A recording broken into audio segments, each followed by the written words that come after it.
বাড়িতে যাই প্রথমে বসবেন, বসে 1 নম্বরে খাতা কলম নেবেন, খাতা কলম লই প্রথম জিকিরে আসবেন। জিকির একটা গুরুত্বপূর্ণ ইবাদত না? কি বলেন? আল্লাহ পাক সরাসরি জিকিরের নির্দেশ দিয়েছেন, ইয়া আইয়ুহাল্লাযীনা আমানু যিকুরুল্লাহা যিকরান কাসীরা। ও ঈমানদার, বেশি বেশি করে আমি আল্লাহর জিকির করো। আল্লাহ রাসূল সাল্লাল্লাহু আলাইহি ওয়াসাল্লাম বলেন, তুমি জিকির করতে করতে তোমার জিহ্বারে সব সময় ভিজায় রাখো। জিহ্বা ভিজায় রাখো আল্লাহর জিকির করতে করতে। জিকির একটা গুরুত্বপূর্ণ ইবাদত না?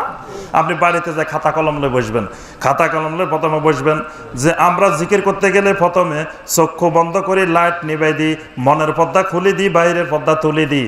এটা আমার রাসূলের এই 53 বছরে ছিল কিনা? সূত্র মিলাইবেন যে আমরা জিকির করতে গেলে প্রথমে কি করি? কথা কয় আমরা প্রথমে কই বাইরের লাইট গুলো সব নিভাই দেন, চক্ষু বন্ধ করেন, তারপরে মনের পর্দাটা খুলে দেন, এখানের যত পর্দা আছে সব তুলে দেন। এখানে পর্দা দরকার নাই, নারী পুরুষ একসাথে জিকির, নাউজুবিল্লাহ। লাইটও নিভাই দিলেন, পর্দাও খুলে দিলেন, এবার জিকির চলবে। এরকম জিকির চলে নি? ওরে বাংলাদেশে হাজার হাজার জায়গায় চলে। আমাদের দেশে আছে, কয় আমাদের দেশে নাই? ও মানে বরগুনায় নাই, বরিশালে নাই, আছে? আরে আছে, আপনি দেখেন নাই, এই অঞ্চলেই আছে। নারী পুরুষ একসাথে জিকির করে, গান বাজনা বাজে, তারপরে জিকিরের গান গায়, আর সবাই একসাথে জিকির করে। বাতি নিবানো আছে, এবার যেভাবে মনে চায় সেভাবে জিকির করে। এরকম চলে না জিকির? আচ্ছা, এবার দেখেন আমার নবীর 23 বছর, নবীর সাহাবীদের খোলাফা রাশেদিনের 30 বছর, 53 বছরের ভিতরে এরকম জিকির হয়েছে না? বাস সমান সমান বেদাত। সমান সমান কি?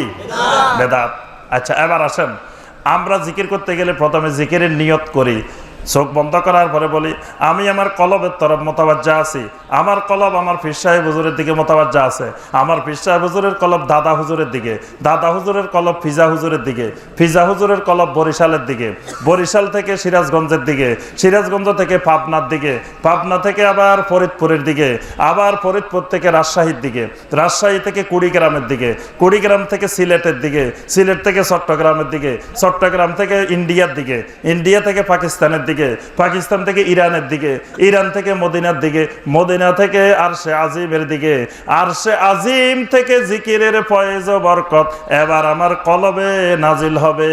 লা ইলাহা ইল্লাল্লাহ। সজোরে ধাক্কা, লা বলি এদিকে টান, ইলাহা বলি এদিকে, একদিকে সার, একদিকে সিনা, একদিকে আকফাস, ইল্লাল্লাহ বলি কলবের মধ্যে ধাক্কা।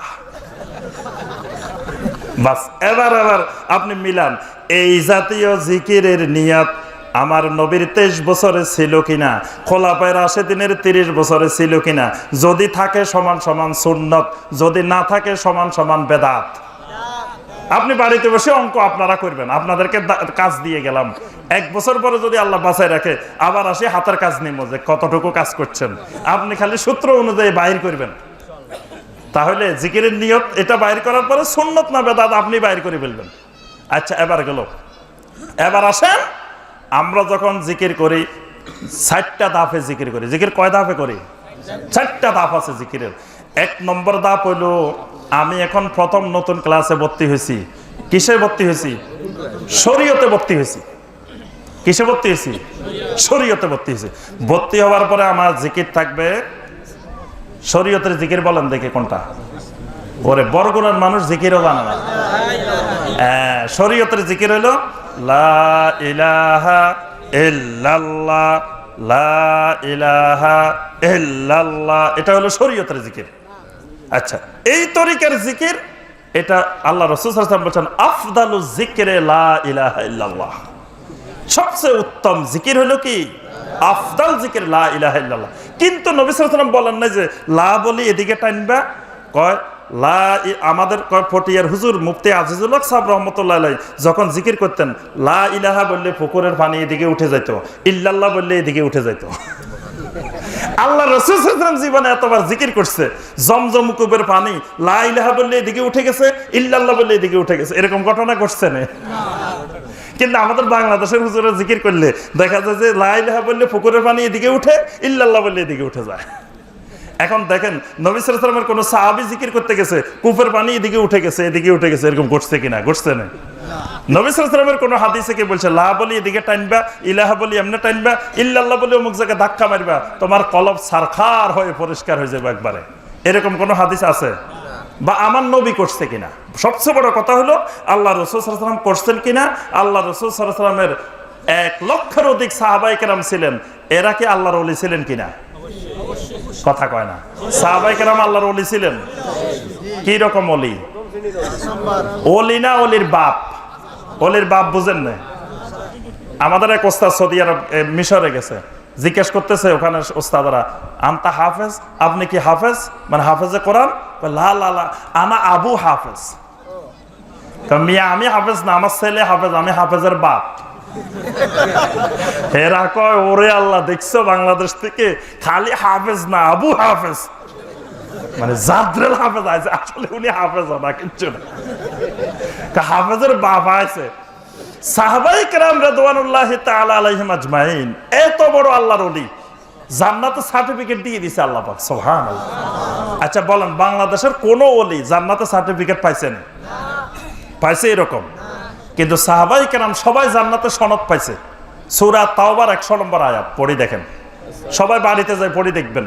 এখানে সাহাবায়ে কেরামকে আল্লাহ পাক জান্নাতের সার্টিফিকেট লিখে দিয়েছেন।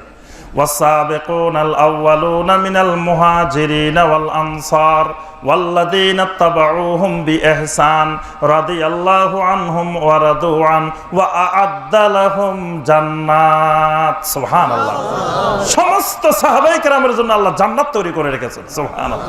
আল্লাহ পাক সার্টিফিকেট দিয়েছে। তাহলে সার্টিফিকেট পাওয়া আল্লাহর ওলি, তারা আল্লাহ জিকির করে নাই? তাই এবার দেখেন এই 53 বছরে জিকির কেমনে হয়েছে, লা ইলাহা ইল্লাল্লাহর জিকির কেমনে হয়েছে। ওখানে দেখেন যদি ওইভাবে আপনারটা মিলে সমান সমান সুন্নত, না মিললে সমান সমান। আমি কিন্তু বলবো না, কারণ এত বড় বড় হুজুরেরা করে, আমি আবার যদি ছোট মানুষে কই কব যে আমাদের এত বড় বড় বুজুর্গরা করে আর আপনি বলতেছেন এটা বেদাত, এজন্য আমি কিন্তু বেদাত ফতোয়া দিই নাই। ফতোয়া বাইর করবেন আপনারা, অঙ্ক করে বাইর করবেন যে এটা সুন্নত নাকি বেদাত। যদি নবী সাল্লাল্লাহু আলাইহি ওয়াসাল্লাম করেন এবং এই জান্নাতের সার্টিফিকেট পাওয়া ওলিরা যদি করে, তাহলে এটা সুন্নাত, এটার সমান সমান সুন্নাত লিখবেন। আর যদি না করে, এটা আর যত বুজুর্গ করুক, দুনিয়ার কয়েক লক্ষ ওলি করুক, তাও এটা বেদাত। যদি নবী সাল্লাল্লাহু আলাইহি ওয়াসাল্লাম না করেন, নবী সাল্লাল্লাহু আলাইহি ওয়াসাল্লামের সাহাবীরা না করেন,